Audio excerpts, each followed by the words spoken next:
ఉద్యమకారుల పరిస్థితి నాకు తెలిసి యథావిధిగానే ఉందనుకుంటున్నా నేనైతే. ఉద్యమకారుల పరిస్థితి మీరన్నట్టు ఎక్కడ వేసిన గొంగడ అక్కడే ఉంది.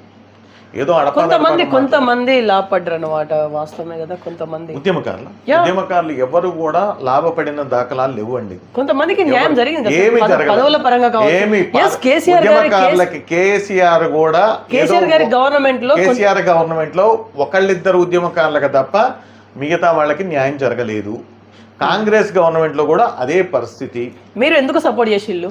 కాంగ్రెస్, నేను అదే చెప్తున్నా కదా, సోనియా గాంధీ గారి మీద ఉన్నటువంటి విశ్వాసంతో అంతకు ముందు తెలంగాణ ఇస్తారని ప్రకటించింది, ఇచ్చింది. కాబట్టి ఇప్పుడు కూడా 6 గ్యారెంటీల్లో భాగంగా 6వ గ్యారెంటీగా ఉద్యమకారుల అంశాన్ని మేనిఫెస్టోలో, యూజువల్గా ఏమనుకుంటాం మనం మేనిఫెస్టోలో అంటే ప్రతిష్ట, దాంట్లో 6వ గ్యారెంటీలు ప్రతిష్టాత్మకం తీసుకుంది.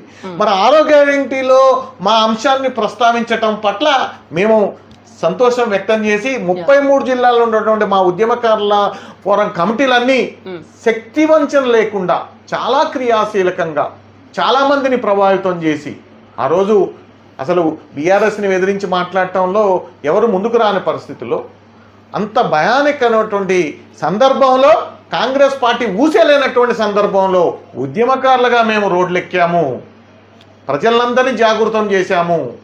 కేసీఆర్ పాలన ఎండగడుతూ సోనియా గాంధీ గారు మనకు తెలంగాణ ఇచ్చారు, మాకు హామీలు ఇస్తున్నారు, కాబట్టి ఆ మేనిఫెస్టోలో మిగతా వాళ్ళకు కూడా మహిళలకు పెద్దపీట ఇస్తున్నారు అని మేనేసుకొని కాంగ్రెస్ పార్టీ సభ్యులుగా మేమందరం కూడా ప్రచారం చేసి మేము అధికారంలో తీసుకొచ్చాము.